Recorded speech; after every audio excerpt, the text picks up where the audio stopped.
Blockchain ప్రపంచం చూస్తే ప్రతిరోజూ ఓ కొత్త టోకెన్ వస్తూనే ఉంటుంది కదా.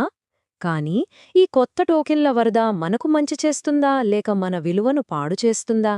ఇక్కడే ఇంటర్లింక్ నెట్వర్క్ ఒక చాలా డిఫరెంట్ ఐడియాతో ముందుకొచ్చింది. అదే వాళ్ళ ఒకే టోకెన్ థీసిస్.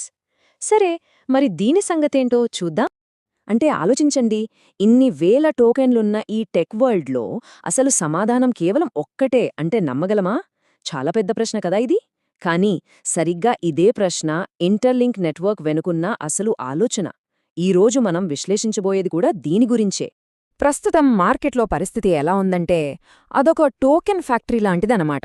ఏ కొత్త ప్రాజెక్టొచ్చినా, ఏ చిన్న కొత్త ఫీచర్ యాడ్ చేసినా వెంటనే దానికో కొత్త టోకెన్ లాంచ్ చేసేయడం ఇదొక అలవాటుగా మారిపోయింది.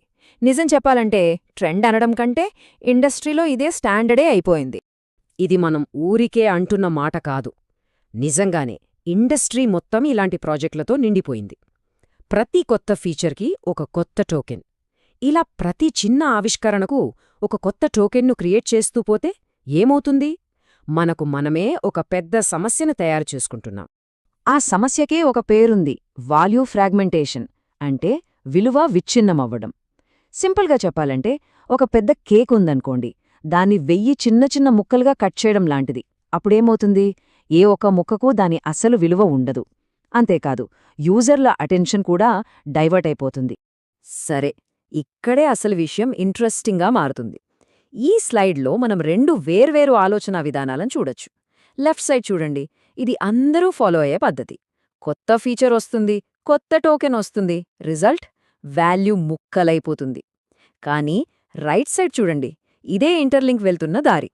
కొత్త ఫీచర్ వచ్చినా దానికి కొత్త ఇంజిన్ పెట్టరు, ఆల్రెడీ ఉన్న ఇంజిన్కే పవర్ యాడ్ చేస్తారు.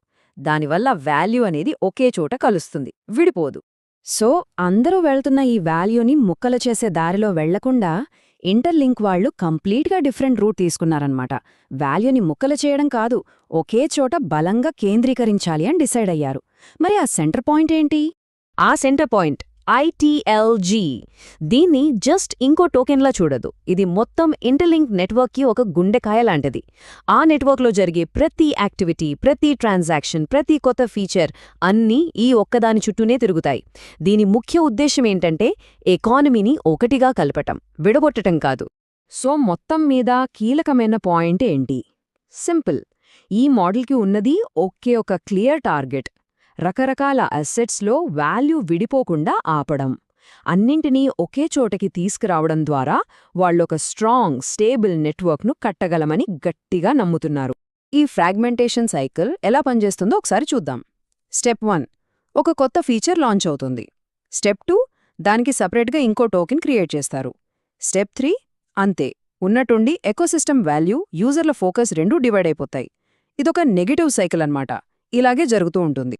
దీనికి క్వైట్ ఆపోజిట్ ఇంటర్లింక్ వాళ్ళ యూనిఫైడ్ మోడల్. ఇక్కడ ఏ కొత్త ఫీచర్ వచ్చినా, ఏ అప్డేట్ వచ్చినా కొత్త టోకెన్ రాదు. దానికి బదులుగా ఆల్రెడీ ఉన్న ఆ ఒక్క కోర్ యాసెట్ అంటే ITLG మరింత బలంగా తయారవుతుంది. అంటే ఇది వాల్యూని ముక్కలు చేయడం కాదు, దాన్ని పెంచుకుంటూ పోవడమన్నమాట. సరే, మరి ఇప్పటివరకు మనం చూసిందాంట్లో మెయిన్ పాయింట్స్ ఏంటి? 1, ఇంటర్లింక్ అనేది జస్ట్ ఒక నెట్వర్క్ కాదు, అదొక యూనిఫైడ్ ఎకానమీ. 2, దీనిలో జరిగే ప్రతిదీ ITLG అనే ఒక్క కోర్ ఇంజిన్ చుట్టూనే ఉంటుంది. ఫైనల్గా 3, ఈ మోడల్ అనేది ఇండస్ట్రీలో కామన్గా ఉన్న వాల్యూ ఫ్రాగ్మెంటేషన్కి ఒక డైరెక్ట్ ఛాలెంజ్. ఈ అప్రోచ్ వినడానికి చాలా బాగుంది, కానీ ఇది ఒక పెద్ద ప్రశ్నను మన ముందుంచుతుంది.